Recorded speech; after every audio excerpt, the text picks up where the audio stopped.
একসময় যিনি ছিলেন সন্দেশখালীর ত্রাস, তিনি এখন সিবিআই হেফাজতে, তার শাগরেদরাও গরাদের আড়ালে। আর তারপর থেকেই বদলাতে শুরু করেছে সন্দেশখালীর সমীকরণ। এবার খোদ শেখ শাহজাহানের নামাঙ্কিত বাজারে উড়ল গেরুয়া ধ্বজা। সন্দেশখালী ১ নম্বর ব্লকের সরবেরিয়া বাজারে এই বিশাল মার্কেট, শয়ে শয়ে দোকান, মাছের আড়ত, রয়েছে ফলের দোকান, ওষুধের দোকান, গোটা একটা মার্কেট কমপ্লেক্স। এরই দোতলায় রয়েছে শেখ শাহজাহানের অফিস ঘর। সেই শেখ শাহজাহান মার্কেটে উড়ল বিজেপির পতাকা। স্থানীয়দের দাবি, ২০১৩ পর থেকে কার্যত সন্দেশখালী জুড়ে বিরোধী দলগুলির পতাকা দেখা যায়নি। বর্তমানে সিবিআই এর হেফাজতে রয়েছেন শেখ শাহজাহান। এই পরিস্থিতিতে শেখ শাহজাহানের নামাঙ্কিত বাজারে শুক্রবার তৃণমূলের পতাকা খুলে লাগানো হয় গেরুয়া পতাকা। সাধারণ মানুষ যেভাবে সন্দেশখালী জনজাগরণ তৈরি হয়েছে, মা বোনেরা সন্দেশখালী দুর্গা বাহিনীরা যেভাবে তৈরি হয়েছেন এবং তারা প্রতিবাদ করেছে, তার প্রতিবাদের ফল আমরা স্বরূপ আজকে দেখছি। ২৪ লোকসভা ভোটের আগে সন্দেশখালী ইস্যুকে হাতিয়ার করে নিজেদের জমি শক্ত করতে চাইছে বিজেপি। একের পর এক নেতা নেত্রী নিয়মিত পৌঁছে যাচ্ছেন সেখানে।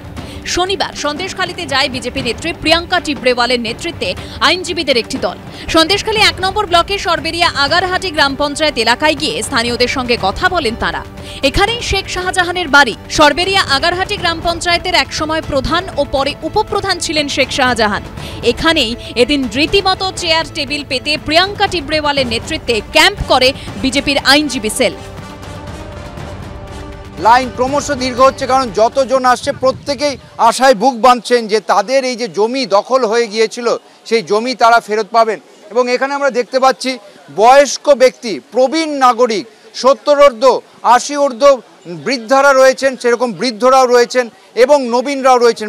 বাবার রাইতি সম্পত্তি আমাদের এখানে যে প্রধান ছিল জিয়াউদ্দিন মোল্লা রেকর্ড করে নিয়েছে। আমাদের মাপজোক করে আমাদের জায়গা দেয়নি, ওরা সব কিছু নিয়ে খোঁটা মেরে দিয়ে বারণ করে গেছে, তোমরা জল ছুঁইবে না, জাস্ট শুধু ঘরটুকু দিয়ে গেছে ঘরে বাস করার মতো। ১ বছর ভোর বাড়ি ছাড়া হয়েছিলাম, তারপরে বাড়ি এসে হাজির হয়েছে হয়ে কোনো রকমের লোকের বাড়ি থেকে থালা বাসন চেয়ে নিয়ে রান্না করে খেতে হয়েছে।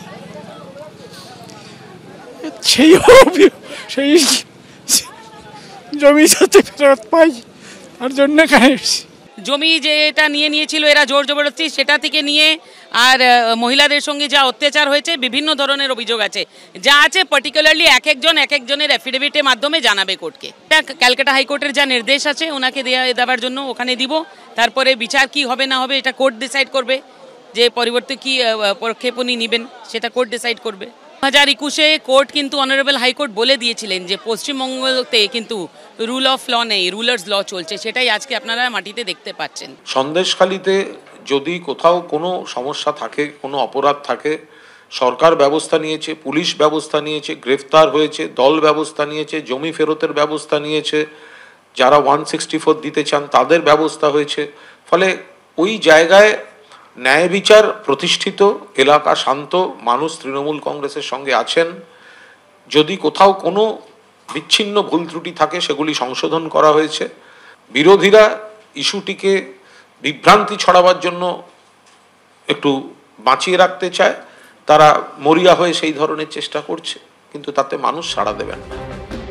২৭ ফেব্রুয়ারি সন্দেশখালী সিপিএম এর প্রাক্তন বিধায়ক নিরাপদ সর্দারের জামিনের দিনই ভাঙা তুষখালী ফেরিঘাট এবং লাগোয়া রাস্তায় দেখা যায় সিপিএম এর পতাকা।